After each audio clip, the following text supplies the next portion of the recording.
Hello friends, எல்லோரும் எப்படி இருக்கீங்க? இன்றைக்கி நம்ம வீடியோக்குள்ளே என்ன பார்க்க போகிறோம்னு பார்த்தீங்கன்னா, நான் வண்டிக்கடை சுண்டல் தான் செய்ய போகிறேன். சுண்டல் மசாலா அதை நான் எப்படி செய்கிறேங்கிறது வாங்க வீடியோக்குள்ளே பார்க்கலாம். இதை பார்த்தீங்கன்னா எல்லாருக்குமே பிடிக்கும். குழந்தைங்கள்லாம் இது ரொம்ப விரும்பி சாப்பிடுவாங்க. இப்போ நான் அதுக்கு என்ன செஞ்சுருக்கேன்னா, காலையிலேயே ஒரு 100 கிராம் அளவுக்கு பட்டாணி எடுத்து நான் ஊற வச்சு வச்சுருக்கேன். குறைஞ்சபட்சம் உங்களுக்கு வந்து 8 மணி நேரம் ஊறணும் பட்டாணி. இப்போ இதை நம்ம ஒரு குக்கரில் வேக வச்சு எடுத்துக்கலாம். நம்ம குக்கரில் இதை பட்டாணியை சேர்த்துக்கலாம். பட்டாணி மூழ்கிற அளவுக்கு நம்ம தண்ணி ஊற்றிக்கலாம். பட்டாணி வேகிறதுக்கு தேவையான அளவு நம்ம உப்பு சேர்த்துக்கலாம். கொஞ்சமாக மஞ்சத்தூள் சேர்த்துக்கலாம். இதை இப்போ நம்ம மூடி போட்டு ஒரு 5 விசில் வச்சு எடுத்துக்கலாம். இப்போ நம்ம பட்டாணி வேகிறதுக்குள்ளே நம்ம ஒரு மசாலா அரைச்சி எடுத்துடலாம். அதுக்கு என்னென்ன தேவையானதுன்னு பார்த்தீங்கன்னா, ஒரு சின்ன மீடியம் சைஸ் 2 வெங்காயம், பெரிய வெங்காயம் எடுத்து கட் பண்ணி வச்சுருக்கேன். ஒரு தக்காளி எடுத்து கட் பண்ணி வச்சுருக்கேன். ஒரே ஒரு பச்சை மிளகாய், கொஞ்சமாக இஞ்சி ஒரு 4-5 பூண்டு பல் எடுத்து வச்சுருக்கேன். இவ்வளோ தான். இது நம்ம வந்து எல்லாமே ஒன்றாவே அரைச்சி எடுத்துக்கலாம். தனித்தனியாக அரைக்க வேண்டியதில்லை, ஒன்றாவே மசாலா ஒன்றாவே அரைச்சி எடுத்துக்கலாம். அரைச்சி எடுத்துகிட்டு உங்களுக்கு காட்டுறேன். இந்த மாதிரி பேஸ்ட்டு நம்ம அரைச்சி எடுத்துக்கலாம். தண்ணி எதுவும் ஊற்ற வேண்டியதில்லை. தக்காளி வெங்காயத்திலே தண்ணி இருக்கும். நம்ம அந்த தண்ணியிலே வச்சு அரைச்சிக்கலாம். தண்ணி எதுவும் ஊற்றாமல் தான் அரைக்கணும். இப்போ நம்ம பட்டாணி நல்லா வெந்துருச்சான்னு பார்ப்போம்.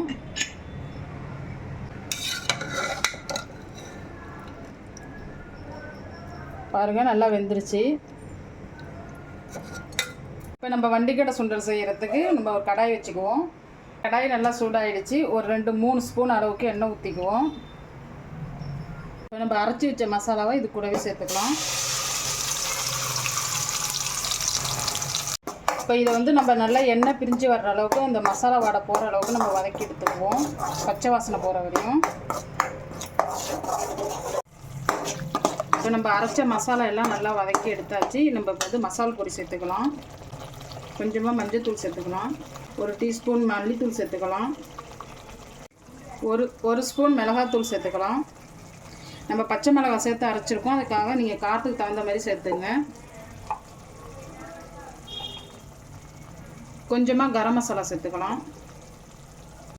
இப்போ இந்த மசாலாவோட பச்சை வாசனை போகிற வரையும் வதக்கி எடுத்துக்கலாம். நம்ம நல்லா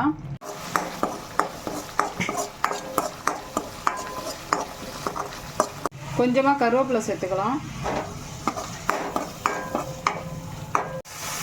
பாருங்கள், இப்போ மசாலா எல்லாம் நல்லா வதங்கிடுச்சு. இப்போ இந்த ஸ்டேஜில் நம்ம தண்ணி சேர்த்துக்கலாம். நம்ம வந்து இந்த பட்டாணி வேக வச்ச தண்ணியே சேர்த்துக்கலாம். வேஸ்ட் ஆக்கிடாதீங்க, அதில் சத்து நிறையா இருக்கும். நம்ம அந்த தண்ணியை சேர்த்துக்கலாம்.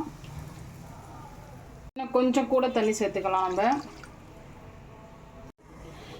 மசாலாவுக்கு கொஞ்சமாக உப்பு சேர்த்துங்க. மசாலாவுக்கு மட்டும் சேர்த்துங்க. நம்ம பட்டாணியில் உப்பு போட்டு வேக வச்சுருக்கோம். அதனால் மசாலாவுக்கு மட்டும் கொஞ்சமாக உப்பு சேர்த்துக்கலாம். இப்போ நம்ம மூடி போட்டு மூடி வச்சிடலாம். ஒரு 5 நிமிஷம்லேருந்து ஒரு 8 நிமிஷம் வரையும் நல்லா கொதிக்கட்டும்.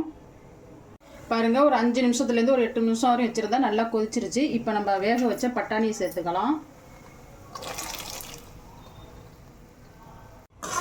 பட்டாணி போட்டு ஒரு 3-4 நிமிஷம் நல்லா கொதிக்கட்டும்.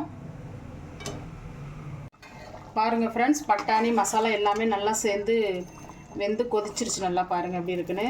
இந்த திக்னஸ் போதும். நமக்கு ஆறுனுச்சுன்னா இன்னும் திக்காகிடும். பாருங்கள், எவ்வளோ சூப்பராக ரெடி ஆகிடுச்சு.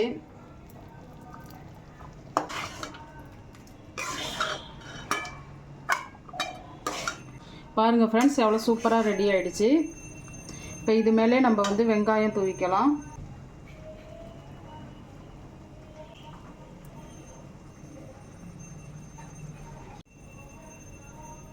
கொஞ்சமாக மேலே கேரட்டு தூவிக்கலாம்.